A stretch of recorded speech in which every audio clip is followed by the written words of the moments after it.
Hello, I'm Sean, and today we're going to go over a quick overview of what an epee is, how it works, and a few notable characteristics about it. So first we'll start with some terminology. We've got the tip up here, we've got the blade along here, we've got a guard and a grip and a socket and a pad inside there. One thing to note is that the grip is actually asymmetrical.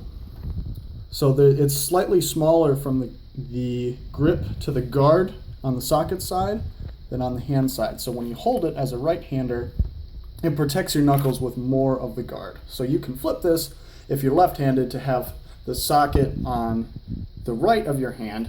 So the socket would be over here and then have more open space here. And the guards are set up in a way that you can flip that, and more on that in a later video. But we'll start with the point. A nice close-up look on the point there right now. This is a German point.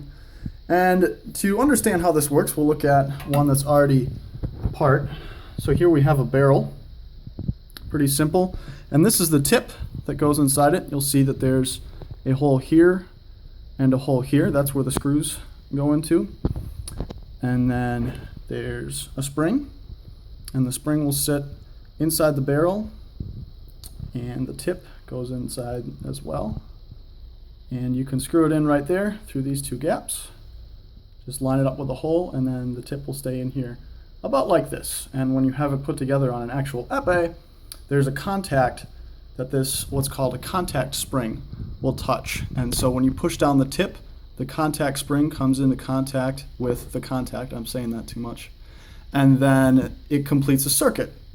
And that will go down the two wires that you can see sort of in the epee blade right here. And those two wires run all the way down the blade, where they go into the handle part of the blade of the epee.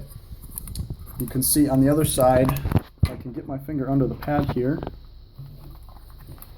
you can see the green wires coming out of there that are over the initial wires. Those run up into the socket, and you want the spaghetti wires to end right at the socket, so that way you don't have to worry about them conducting to anything else. Right here on the end, so they're out of the way, and the pad keeps the wires nice and safe so you don't hit them with a finger while you're fencing and trying to get the touch and focused on more important things. So you'll notice here that this grip is bare metal, it's uninsulated, and the purpose of that is the guard will ground out if an opponent hits it, meaning it won't set off the box. And if you have an uninsulated guard, the same thing will happen with the guard. If I'm fencing and someone hits me right here, they won't get a touch for it. If they hit me right here, they will, because they hit me in the hand. But with an uninsulated guard, it should ground out just like the rest of the epee.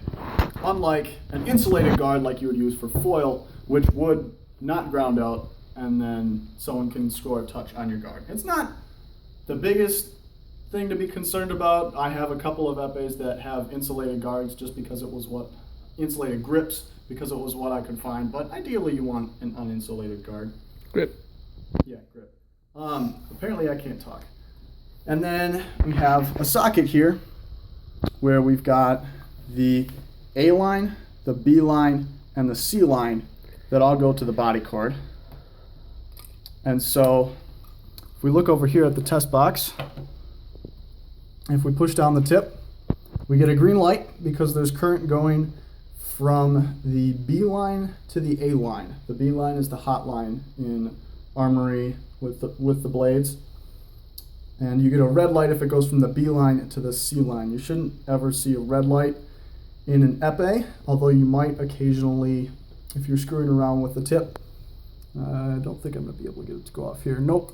But sometimes it can ground to the blade inside the tip if you take a screwdriver and touch the contact to the outside of the barrel when you take the tip out, then you can get a red light, because the C line is the ground that goes to the blade.